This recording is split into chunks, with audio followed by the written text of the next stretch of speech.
Hello and welcome to this show. This is a very special episode, a combination of the Mary Grace Show and the Dr. Shawn Baker podcast. We have teamed up today to bring you a conversation. I am Mary Grace, the owner and founder of Mary Grace Media and the host of the Mary Grace Show. And we have with us also Dr. Shawn Baker, known to many of you as the Carnivore Doctor, also a best-selling author, the co-founder of Rivero.com, and an expert in many, many areas of health and wellness. Welcome, Dr. Baker. I'm very excited to have this conversation with you today. We decided after some conversations offline that it would be a good time to continue this conversation publicly so that we could discuss so many of the things that are happening in the public health space right now with many of the changes that are coming about in the United States. So I'm going to let you take it away here, Dr. Baker. It looks like the chat is super active. We've got people tuning in from all over the world. Hello. It looks like we've got Philippines, all kinds of people. So Dr. Baker, welcome and thank you so much for joining me today. Well, yeah, thanks, Mary, for having me there. And as we talked before, I mean, obviously we are at a very historic time in the United States, and particularly with Robert F. Kennedy Jr. being confirmed yesterday as the new Secretary of HHS, there is a very strong possibility that we're going to see some significant changes around healthcare and nutrition and those types of things, which is, what he was put in place to do. And as you know, I had my sort of take, my commentary on some of the things I think are quite important. I certainly think we could maybe go into the details on that. And yeah, I can see a lot of the people tuning in here. So good to see. And so, yeah, I mean, it's a time that, we've got maybe some allies in the government, maybe for the first time in, I don't know how long, maybe since my whole life. And, as I have seen, I mean, anybody can see that we're suffering as a nation with regard to chronic disease. Something has to be done. We just can't continue on the same path that we're on. And I know the critics of RFK they're many and they're numerous, and they are very concerned about what he may or may not do. At the same time, we can't just do nothing. And I think we can talk about, some of the things like the first thing I said was, we just need to get rid of the pharmaceutical advertising on TV. I mean, we're literally, I think the United States and New Zealand are the only countries in the world where that's currently allowed. And it's not so much that the consumers are being advertised to, although that's part of it, but it's really the impact that it has on everything in the media, because when they're paying all the bills, it's hard to be critical of that. And I think you see that with a lot of particularly the news agencies, where they're afraid to strongly criticize these certain pharmaceutical industries. I agree. And it's very interesting because when I'm talking on a show, for example, just doing a podcast, sometimes people get a little irritated when you have an ad on your show, right? And I think it's kind of ironic because if you went back to legacy news, you would get about 10 minutes of content and then 15 minutes of big pharma commercials. And big food, big pharma, big food. And I just think that's very interesting. Yesterday, when RFK Jr. Put up a post on his X after he got sworn in, he talked about chronic disease. That is something that he has been passionate about. He said that for years now, every day he wakes up and prays that he would be the one who would lead our country out of the chronic disease, especially what we're seeing with our children. And so I think we're in a pivotal time, and America is in a watershed moment to be able to make a difference, not only for the US, but I think that what we do will have an effect on especially the West, the Western Hemisphere, because so much of the chronic disease that we're seeing is manifesting also in the UK, in Europe, in Australia. So that's not the Western Hemisphere, but I guess the developed world. And so I think that's another reason it's exciting. And I see people in the chat who are from all over the world. And I think that as America gets healthy, we're going to see the long game play out, which is that the world is going to take notice. What do you think about that? Yeah, I mean, the United States has been a leader in the world among many things. I mean, much of what we do gets exported around the world. Our dietary guidelines got exported, throughout the world for good or bad. So yeah, I think we're going to have a definite impact. I mean, we're already seeing that. We're seeing a lot of what's happening in the U.S. starting to be echoed throughout Europe and other parts of the world for sure. Definitely changes.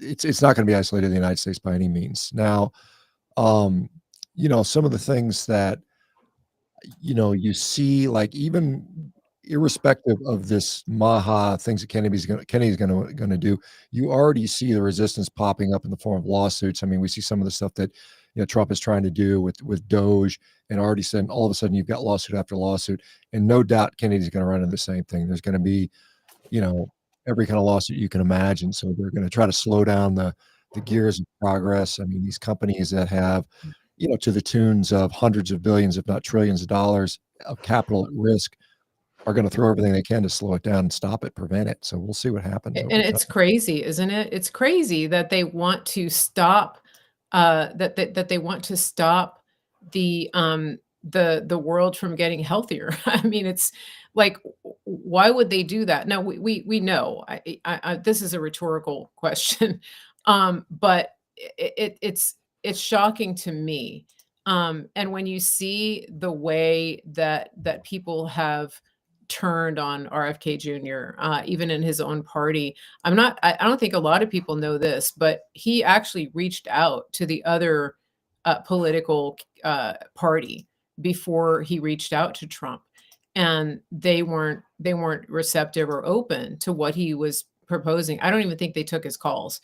So it's an interesting landscape we're in, and I think the fact that we have a coalition, as it were, that is made up of people from really all different walks of life. This to me is a big deal, because nutrition and health and wellness really shouldn't be a partisan thing. I don't think.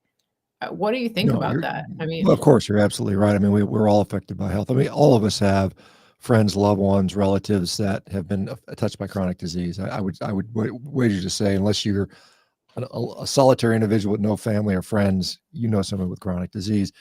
And um, yeah, the fact that it's sad that everything has gotten politicized over the last few years. It doesn't matter. It's like, what's my team mhm, cheering for? Although I do think you're right. There has been more of a coalition. And I think that's quite honestly, a lot of people would attribute the fact that Trump won to the fact that he brought RFK into his camp. And that probably brought over, maybe 10 million votes or something like that. Again, I'm not a political expert, but mhm, certainly you can't ignore that impact. Of course, other people say Elon Musk had this huge impact as well, which is clearly true. Um, mhm. Yeah. I think that, and there's so many things, I outlined some points. I think the other thing is this conflict of interest that we see, the fact that the FDA, and many people were, I wasn't aware of this until a few years ago, that, 66% of the FDA's budget for drug approvals is paid for by the pharmaceutical industry. So like, if two-thirds of your salary is dependent upon, regulating this particular product, and the product itself is paying for it, it's going to be an obvious conflict. There's going to be an obvious bias there. And the fact that you have, FDA, heads of FDA going to work for pharma, and vice versa. Scott Gottlieb, the guy who I think was at Pfizer at one point, is now, left FDA, went to Pfizer, or vice versa. I can't remember how it went, but you've got all that going on, and it's clearly, I mean, it's an obvious conflict of interest. That has to stop. I can't see how anybody would put up with that. I guess the argument was that, well, it was taking too long to approve these drugs, and we needed more money and input into that so they could do the testing. But at the same time, I'm not sure. I was thinking about this the other day. Do we need new foods? I mean, how many more new drugs do we actually need? I mean, it's just kind of like, I mean, particularly with the food Yeah. standpoint, do we need to create more new food? I mean, does anybody think there needs to be more new food invented? I Yeah. mean, God kind of gave us a lot of food to eat, if you want to look at it that way. And we don't need to invent new stuff with new ingredients, and who knows what they do to each other. I mean, I think 3 or 4 years ago, the I think USDA or maybe FDA, I can't remember who approves of this. Cotton is now approved for human consumption. We're allowed to eat cotton now as a food additive, and they've modified it. They've done some genetic modifications to the cotton plant, so it doesn't express as much something called gossypol, which is normally toxic. And so they've removed some of that. So now we can eat cotton, and they're going to, grind it up and stick it in processed food. That was approved like 3 or 4 years ago. So we've got a crazy situation that we have to sort of pump the brakes on that and say, hey, let's stop inventing new That's food items. crazy. The push, and I think this is the other thing with the, and I talk about, how healthcare has devolved into disease management, sick care. And it's like, we're always waiting for the next drug, the next drug, the next drug, the next technological breakthrough. And yet we have more and more sick people than we've ever had. These drugs, this technology is not decreasing the amount of sick people by any stretch of the mean. I mean, we might make them live longer, and we might give them more pills and drugs to put band-aids on their symptoms, but you know, we're not creating less sick people, which is really what we should be doing. Yeah, well, one thing that I think, too, as you get more as you get deeper into the nutrition space, it becomes obvious that, people don't have a drug deficiency, right? When you see that somebody is having issues with their heart, for example, when there's calcification, they don't have a, beta blocker deficiency, right? I don't know all the drugs, but you get the idea that they actually have something metabolically wrong with them. And for example, a type 2 diabetic doesn't have a metformin deficiency. And so the idea of developing new drugs, the idea of developing new foods, I think that so much of what you're talking about can be addressed at the metabolic level. And this is where I think, like, yes, we want breakthroughs. We want to be advancing in play in areas where it can be helpful. But what about going back to the basics? Because until we became an industrialized society and we literally started feeding people industrialized food like products, we didn't have the heart disease. We didn't have the type 2 diabetes. We didn't have the obesity and the metabolic disasters that we see walking around every single day. We didn't have childhood obesity. And I think that that has to be addressed, and I do think that RFK is going to address that. But I wanted to ask you, how do you think, like, how realistic is it to think that these things are going to be not only addressed but reversed even within a generation? I mean, it seems like it took us about 20 to 30 years to get here. Like when I was growing up and I was in school, nobody was obese. It just wasn't a thing, right? Now it's hard to go out in public and not see children who are obese. So what do you think? How realistic is it to expect that this is going to be reversed in with the generation coming up? Well, I think that, you look at, as you probably know, what is it, the food bay, Vani Hari, they Mhm. successfully were able to get, I guess, this red dye number 40 finally banned. It's been banned in like makeup and stuff Yeah. for Yeah. decades now. And that took an enormous amount of effort. And the impact of that is going to be, honestly minimal. It's not going to make the big difference. I mean, what it's going to take is basically scaling back and minimizing all the ultra processed stuff that we have, all the ultra processed junk food, which kind of worked its way into the American diet since probably the 1970s or something like that. So we're looking at 50, 60 years of this food. And so how do you scale that back? We're not going to, I don't think we're going to get in a situation where people are going to say, we're going to ban breakfast cereal, we're going to ban candy bars. That's not going to happen. And so the Mhm. fact that you're still going to have people eating them is going to, you're not going to see an overnight fix for sure. Now, as I said, if we talk about make America healthy again, it depends on Americans. Americans have got to do their part and do their own personal part, do their part for their families. I think that probably it's going to take a generation to turn it around, quite honestly. I mean, we might get to where we've got to the peak and now we can start to go back down that hill. Some people will credit, these new drugs, the Ozempic, the GLP-1s for perhaps slowing some of that down, but that's obviously another Band-Aid. It's going to cause a lot of problems in a lot of people. It's not going to be an ultimate solution. So I don't know how much, like I said, there's certainly a component of libertarianism where people just said, just leave us alone. Don't mess with the markets. Let them do whatever they're going to Mhm. do. And, you're going to see that sort of taking place. Like for instance, cigarettes are still legal. I can Mhm. go to the gas station and buy cigarettes. So can anyone else. And yet through education, and I think it's kind of like that. I mean, was it C. Everett Koop back in the 70s, I think, started to really push the information that cigarettes cause cancer, Mhm. and then we finally agreed to limit the advertising on cigarettes. We limited the access to some degree. We increased the prices through taxation. I know a lot of people would scream, bloody murder if you say we're going to tax all the food, the junk food. So I mean, it's going to be because everyone has to eat, not everybody has to smoke. Of course, everybody doesn't have to eat, junk food and Yeah. candy bars.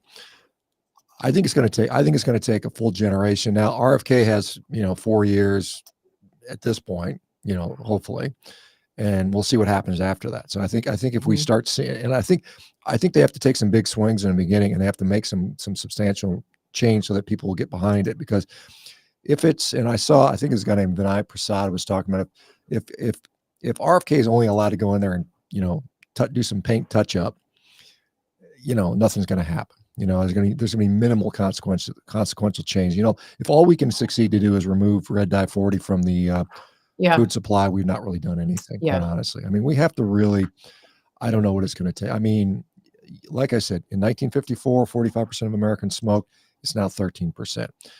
Right now, something like 60% of our food comes from ultra processed food. If we could get that down under 20%, that might take a decade or two. But I mean, obviously, it's worth pursuing. Yeah, I think so, and I think the education component is huge because if you look at, the food pyramid, for example, that is something that I think pretty much everybody knows what that is, right? It's hard it would be hard to imagine that, that people don't know, or the My Plate, right? And people know about carbs, and they know about protein, they know about fat, at least they know that macronutrients exist. And so I feel as though if you have an organization as big as HHS, and you have the CDC, and you have the FDA, you have access to all kinds of marketing dollars, I think. And in the same way that they used that really during the last 4 or 5 years to spread propaganda, um, I feel like it could be used for good, that you can use that to educate people, because you're right, you can't just legislate people to do the right thing. That's not gonna help make change if you I mean, I think they tried that in places like New York. They have the soda tax, and they wanna tax people for wanting to drink a sugary drink, and I don't know how effective that is, just like a cigarette tax. If people wanna smoke cigarettes, they're gonna smoke cigarettes, I think. And so I think you have to understand that the knowledge and the understanding is gonna be the key to affecting societal change. What do you think about that? Is that Yeah, I mean, I guarantee every single person that is watching this right now, if I asked them how far apart were you supposed to stand during COVID, all of us would say Yeah. 6 feet. That message was beaten into everybody's head. Every radio show, TV show, every single facility you ever went into had a sign: stand 6 feet apart. So it's not an issue of do we have the resources to get the information out there if we really wanted to. Now, the biggest shame during COVID was they could have said, "Hey, now would be a perfect time not to eat all this junk food."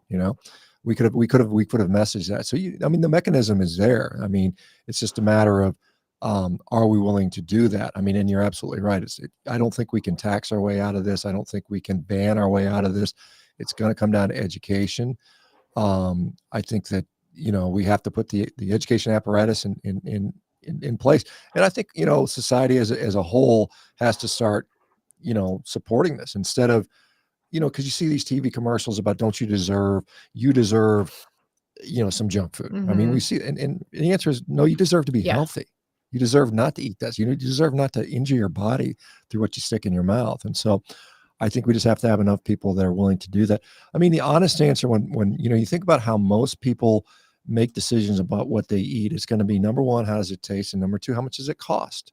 Yeah. And so that's a tough battle. Now, even if we look at it, even if we were to say we're going to revise the food pyramid to something that maybe doesn't emphasize as much grain products, the USDA, again, this is another issue. The USDA's job, is to basically sell commodities. I mean, to make sure all the corn and the grain and the soy and the wheat and the sugar and all that is distributed, and we can sell this stuff.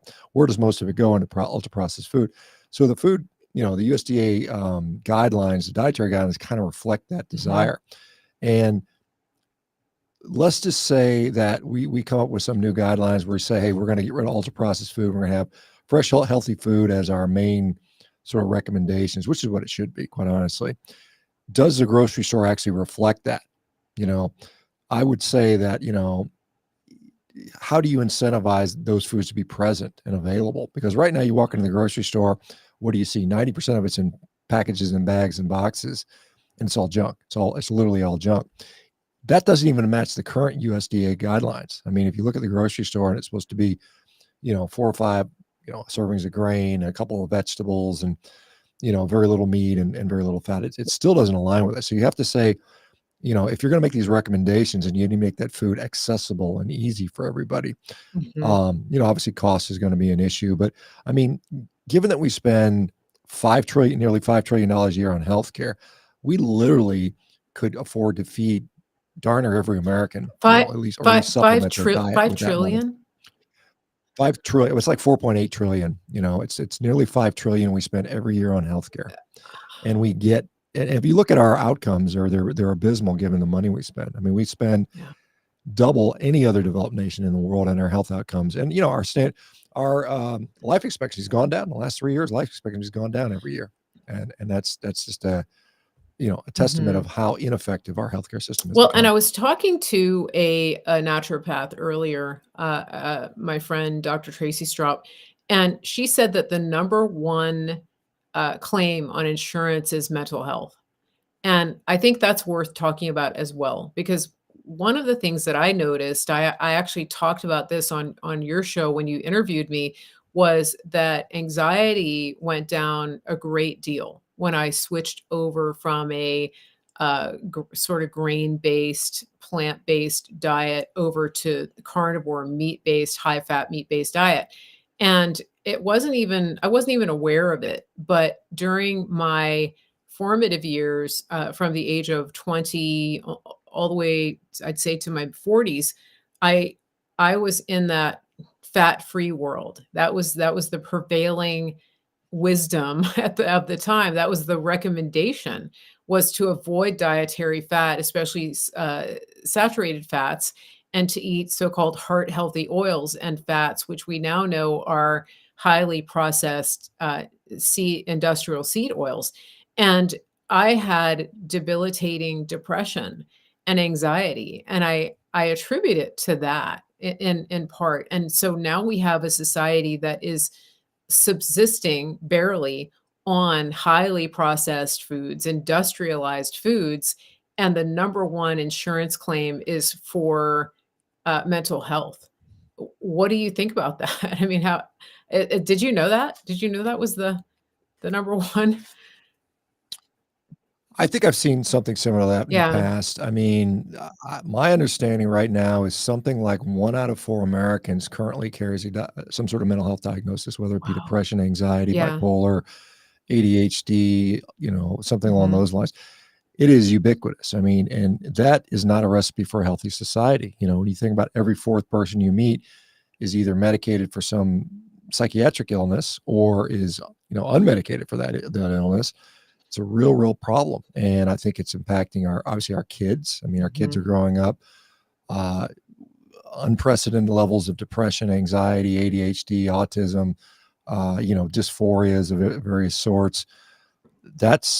And I think that is reflective in large part, probably to our food supply. I mean, we are not nourishing ourselves correctly. And just like every other aspect of our body, the same people that get diabetes are the same people who are going to get these mental health disorders. I mean, it's just become ubiquitous. And one thing I think is important to note is that it's very common, but it's not normal. It's far from normal. And yet our society has largely normalized it.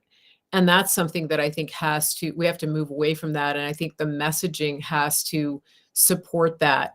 Now, as a doctor and as the carnivore doctor, having written about this and interviewed so many people, what do you see in terms of mental health? What kinds of changes have you seen when people switch over onto a clean, meat-based, high-fat, high ketogenic diet? Have you noticed a big difference with that? Yeah, absolutely. I mean, I just interviewed another person. Almost every day I interview people that have tremendous success with this. It is one of the more common benefits that I've seen, primarily because mental health is so common. So we see common things being fixed commonly. Typically, and in fact, there now are some studies on this. There was a recent paper based on an animal-based ketogenic diet, which is essentially a carnivore diet, Mhm. used for both anxiety and depression. And they found that folks with anxiety tended to resolve that in about 7 weeks, and the depression took about 12 weeks. So absolutely, Wow. Wow. this is one of the things early on I started getting I've been doing this for almost a decade, and after about the first year, I was like, wow, there's a lot of people that are no longer depressed, and I thought and I started talking about it. And of course, everybody thought I was kind of crazy because, you can't fix your depression with diet. You got to have, you've got to go through cognitive behavioral Yeah. therapy and be on SSRIs and all this stuff. And the reality is, for a lot of it, it's just nutrition. It's poor Mhm. nutrition. Some people get depressed for no reason. They don't really have an antecedent trauma or anything. Like, they're just depressed. And it's like, well, let's take a Yeah. look at your lifestyle. You're not sleeping well. You're not eating stuff. You're looking at your phone 24 hours a day. You're Mhm. not getting outside. You're not getting sunshine. But food is a big part, a much bigger part than we've ever been told. And now, thankfully, there are folks like I'll point to like Doctors Chris Palmer, George E., the Bazuki Foundation, where they are now doing research. They're actually getting this out there. They're calling it metabolic psychiatry, where they're treating the metabolism, which the brain, just like any other organ in the body, is susceptible and responds to its inputs, and nutrition is a huge part of that. That's exciting. Because I remember when I was in the throes of depression, and you go to therapy, you get medication, and again, it's like I realized, like, I didn't have an SSRI deficiency. I had probably most likely a nutritional deficiency. But then just the stigma of depression, it's like a cyclical thing. You feel bad, and then you start thinking about it, and then you start thinking about how bad you feel, and you feel worse. And it's just, I mean, it really is a vicious cycle. And then a lot of times when you go into the therapy, into the talk therapy, the behavioral therapy kinds of things, then I think in some cases it makes it worse because people sometimes start to look for things that aren't actually there, right? They look for trauma. They start to dig up things that didn't happen. But if you're paying somebody $125 an hour to help you find the root of your problem, maybe there's a little bit of bias there that they feel like they have to give you your money's worth. I don't know. And I'm not making light of it because it's very serious. I mean, I struggled for years. I did. But now looking back on it, I wish that I had had the knowledge that I have now, and I thought I was doing the right thing. And so I think for people listening right now, if you're in that situation where you really think you're doing the right thing, or you thought you were doing the right thing, or you think maybe I'm not praying enough, or I'm not praying the right way, or I didn't check this box, or things like that, it could well be your diet that needs an overhaul. And that's definitely something that I know, Dr. Baker will get behind is take a good look at that, before you start to go down that rabbit hole of thinking that there's no hope. It's amazing. It really is amazing when you see the differences, that this lifestyle can have. And then that brings me back to where we are as a country, as a nation. I'm trying to look ahead and see like what can we anticipate with this generation coming up, with with Gen Z, with the generation after them. How quickly do we think that things are going to change, and will we see a reversal of these types of things? I'm really hopeful. I mean, I think it's a possibility for sure, and like you, I am more hopeful that it's a more likely possibility. Mhm. Obviously, there's going to be some people that get the message. Some people are going to be drug kicking and screaming because they don't want to give up some of these things. Yeah. One of the things that, and another one of the points I made in that little video rant I had this morning about RFK Yeah. on things I think need to be done.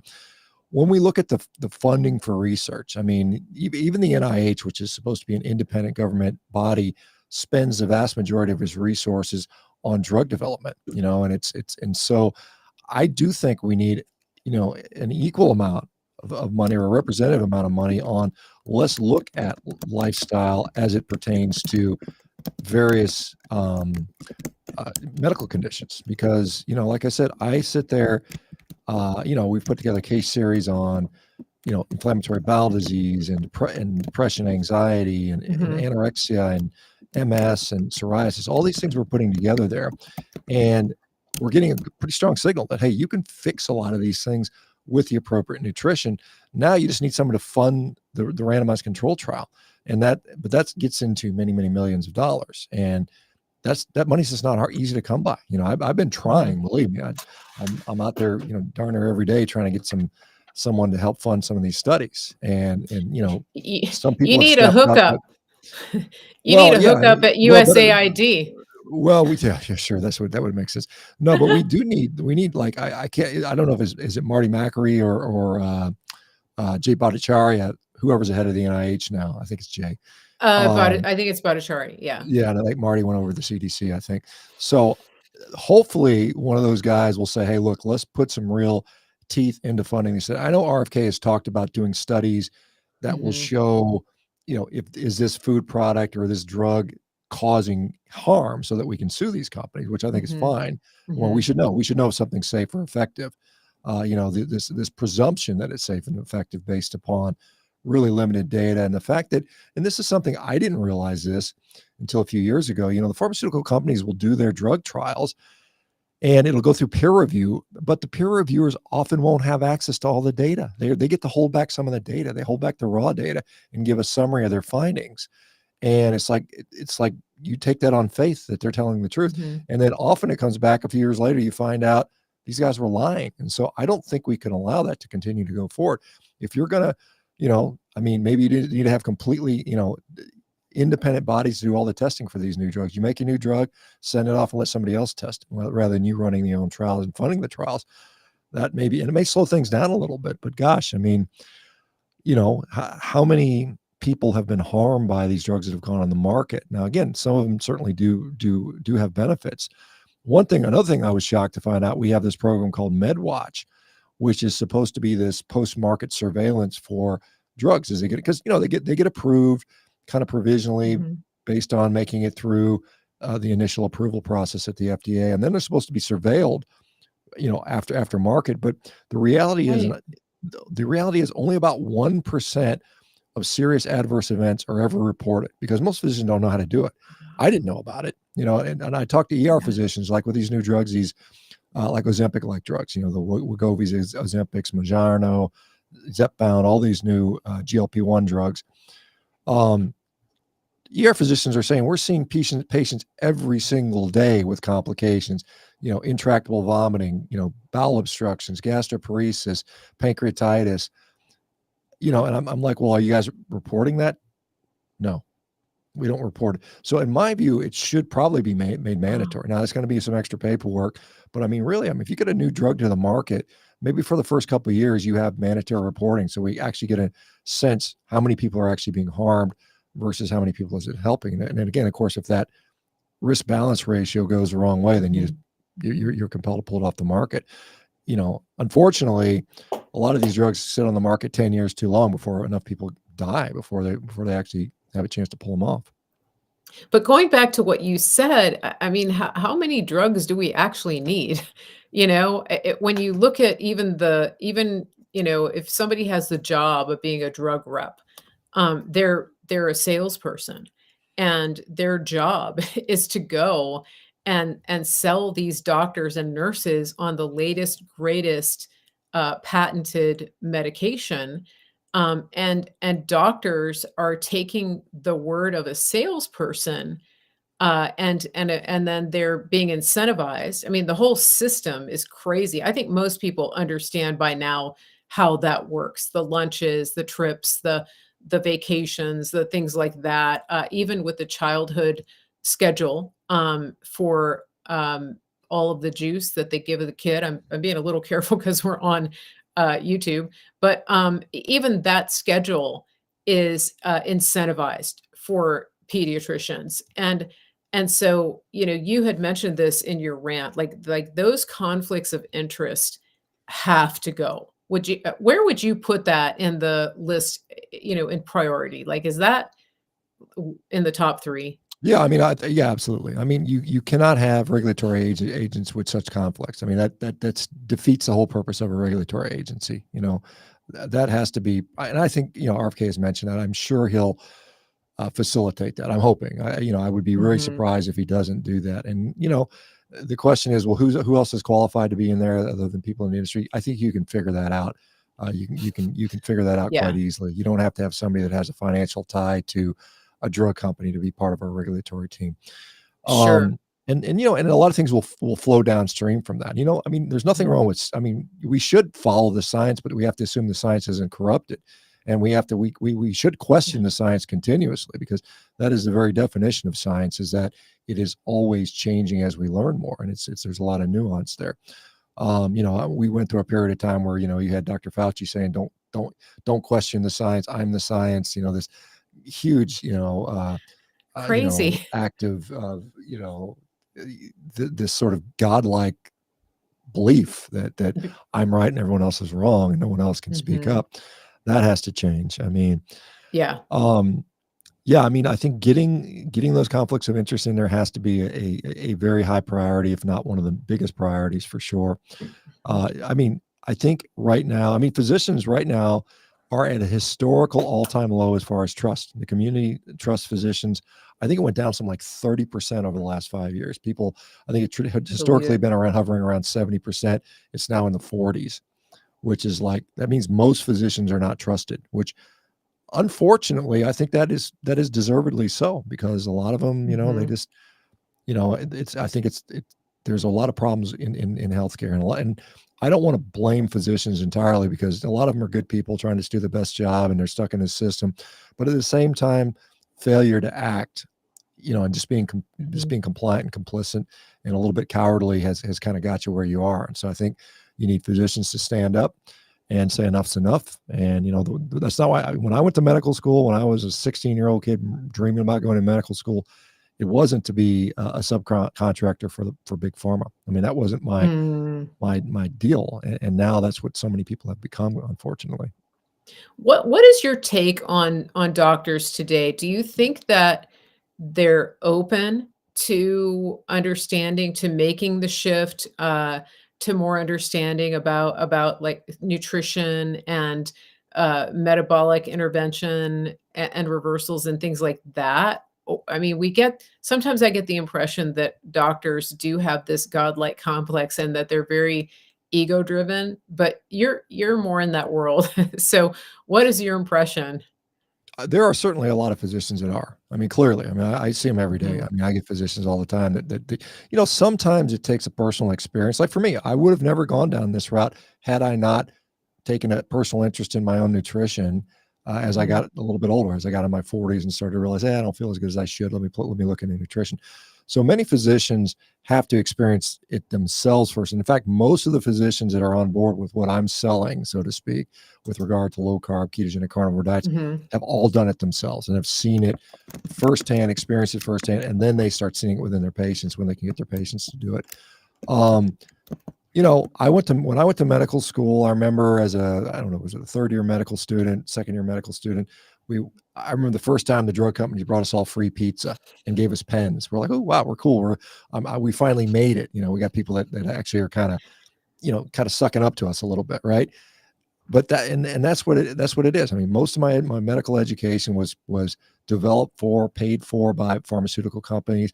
My entire surgical training, it was a lot of that stuff. Equipment representatives taking you out to eat, hooking you up, Mhm. blowing smoke up your butt, all that stuff. And then all the continuing medical education, almost all of it or most of it, again, pharmaceutical companies kind of run Wow. that show. So it's just Interesting. the allopathic medical system is so entwined. They're married to pharmaceutical companies, and so extracting that is going to be extremely challenging. And again, I'll just put a plug in for our company, Rivero. We've gotten away from that to where our mission is treat the root cause. Um, you know, deprescribe whenever you can, because I think, Mhm. like you said, it's not a drug deficiency. You're not suffering from an SSRI deficiency or a lithium deficiency or a metformin deficiency. You are probably, being undernourished or malnourished or, quite frankly, poisoned by some of the food we have in our food supply.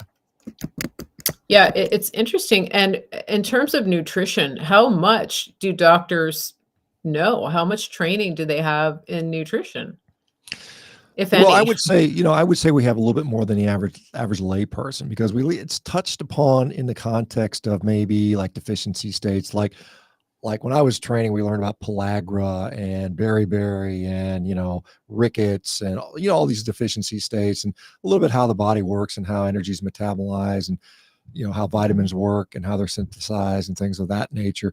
But as far as saying this condition can be treated with this nutritional intervention, zero. There's zero about that. In fact, Mhm. most of us learn through just the grapevine that, yeah, nutrition doesn't really matter, doesn't work. And the reality is, because for so long, and I see this, and it's kind of sad when I hear this, because physicians will say, well, we don't need all these Ozempic drugs, right? Because it's diet, it's lifestyle, it's exercise. And then physicians say, well, we already tried that in the 90s and it didn't work, and therefore nutrition doesn't work. What did you try? Well, we told everybody to eat cardboard and salad and lentils and low fat, and it didn't work, and therefore nutrition doesn't work, right? That's Cardboard. that's that's yeah, that's well, essentially, just eat a bunch of Yeah. cardboard, flavorless cardboard. Rice Good luck with cakes. that. Yeah, yeah, right. Yeah, I remember eating those stupid rice cakes. Those are, and I did you too, I think you're did doing too. something so healthy, and it's like, man, I this is like eating yeah, sandpaper in a way. and then it always hurt my stomach, and I just it's like the things you tell yourself, Yeah. thinking that you're being healthy. It really is. And speaking of food, you also mentioned, on your little rant that you did, the ingredients in the food. And obviously, I mean, single ingredient foods are best. But if you're going to have something that is mixed up, packaged, things like that. What would you look for? What would you like to see changed in that regard? For example, if somebody's going to buy potato chips, which isn't altogether a horrible thing, but it's been made horrible. Um, Yeah, I mean, I have a hard time trying to sell healthy potatoes. I don't know if they exist. But I mean, I guess you'd want something that potatoes, maybe salt, and maybe some, you know, I guess tallow or something like that, as a oil, which is often associated with those potato chips. And the point I was making is, obviously, and other people have made this, obviously, you're talking about the fact that we have thousands of foods that are sold in the United States, which are banned literally across the world. Why is that? And if you look yeah. at the data, which would have made something banned in the EU, we should at least look at that data and say, why did they ban it? And is there a valid concern here? And if it is, maybe we should pull it off the Mhm. Americans. I mean, we have this concept called generally recognized as safe. And so we've had literally thousands of novel ingredients introduced to our food supply over the last couple of decades, and they get this generally recognized as safe designation, or GRAS, GRAS. And it's like, well, how is that Oh. determined? Well, it's basically they might feed it to some rats for a little while, see if the rats die. And if they don't get real sick or die, they say, yeah, it's probably okay for human consumption. And then it gets on the market. And it's a lot of times it's the honor system. It's the saying that the company has done the requisite testing, and they've said it's safe, and therefore we'll put it on the market. And if it doesn't make you sick acutely, but it gives you an autoimmune disease 5 years later, you're never going to pick that up. And like I said, do we need new Mhm. ingredient? Do we need to invent new foods at this point? I mean, I would Mhm. argue that there is already in existence enough types of food for a human species to live and thrive and be healthy. We don't need to invent Mhm. any food. In fact, we probably need to take away a lot of foods, quite honestly. Right, That right. would be probably better. I mean, things like, carrageenan, which is in all the dairy products and all the it's a thickener, What and it's is been that? it's basically a stabilize I think it's a stabilizing agent or a thickening Yeah. agent that just plays with the texture of food. And it's put Okay, I okay. often see it in the context of like you go to get ice cream or heavy cream or something like that. You look up, you Mm. turn the back around, and you'd expect to see what ingredients should you expect to see in a bottle of heavy cream? It should be Cream. cream and nothing else, right? But you look in there and Yeah, there's guar gum, there's polysorbate 80, right. there's, carrageenan. It's like, why the hell is that in there? And the reason it's in there Mhm. because it helps it to stay homogeneous and might gives you a little better of a shelf life, you know, time frame, Okay. which again, it's more profitable for them to do so because if they can keep it on the Mm. shelf longer, it won't go bad, then they don't lose it. I think we got to get Yeah. back into the habit of, of just eating food as we consume it. You might have to go to the store a little more often. I mean, I Mhm. guess these days with all the DoorDash stuff, which I hate the DoorDashes and the Uber Eats because I think the way it's used, if you're an old lady that can't walk, yeah, okay, fine. But for the most part, people just, they sit in their house or watching a movie and they're like, man, I'd really like some junk food. And somebody delivers it to their house. It's just, such a devolution of a species. Before at one point Mhm. in our life, in our life as a human, we had to actually acquire food.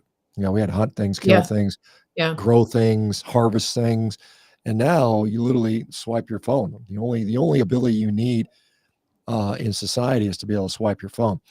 And then that goes to what's coming. Elon Musk is talking about his Optimus Prime robots, where we're all going to have 3 or 4 robots in our house in the period of the next 20, 30 years.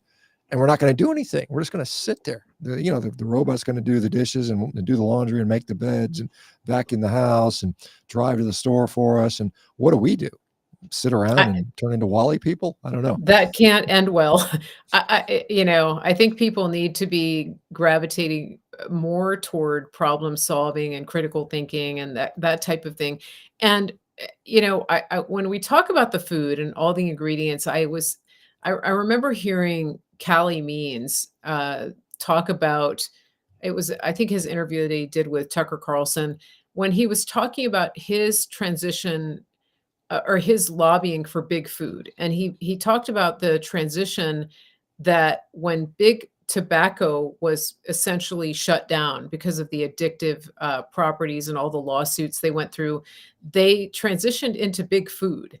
And a lot of people don't know this. It was very eye-opening for me, and I thought I knew a lot about the industry, but they just transitioned their focus to big food, to creating addictive flavorings and additives to the foods. And so, for example, that bag of potato chips that somebody buys that has 27 ingredients, a lot of the ingredients there are specifically formulated to create an addictive behavior. And so when you see these commercials where it says, "I bet you can't eat just one," that is a predictive programming that is going along with the science behind um, the addictive nature of the product itself, which I think is fascinating. But I Yeah. think you're right. Like single ingredient foods is where it's at, right? Yeah, I mean, you can combine them yourself. The definition of ultra processed food is typically considered 5 or more ingredients, including foods that you don't normally find in your kitchen. I don't know about you, but I don't have mono and diglycerides in my kitchen. I just don't have that. You I might don't have have some that. flour and some sugar and some Yeah. whatever, bananas and things like that. In my house, it's mostly meat and, eggs for the most part. But the Mm, average person doesn't have that stuff. And it goes yeah. back, you mentioned there's a guy named, I think his name was William Moskowitz.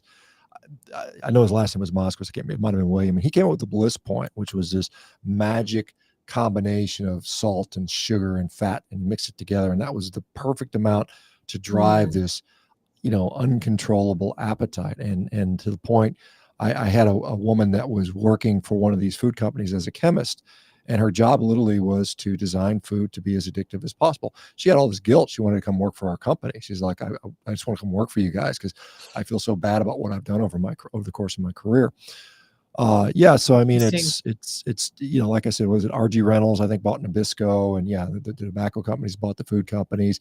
And the nice thing about food is you can't ban food. I mean, we all have to eat. You could ban smoking theoretically, I suppose, and they have in a lot of places. You can't smoke inside restaurants and planes. Thankfully, I remember when I was a kid flying long flights, international flights as a kid, and people were smoking cigarettes. It was like, oh my gosh. I remember sitting there as like an 8-year-old kid with my eyes burning red with all these people smoking their cigarettes. It used to drive me crazy. But we all have to eat, so we Mm. can't ban food. And then it gets into this fight about, and the problem, a lot of people will say, well, if we're going to start describing or prescribing what foods you're allowed to eat or not eat, or what we're going to tax, and they're going to say, well, what are they going to tax? Are they going to start taxing beef, which I would have a huge problem with?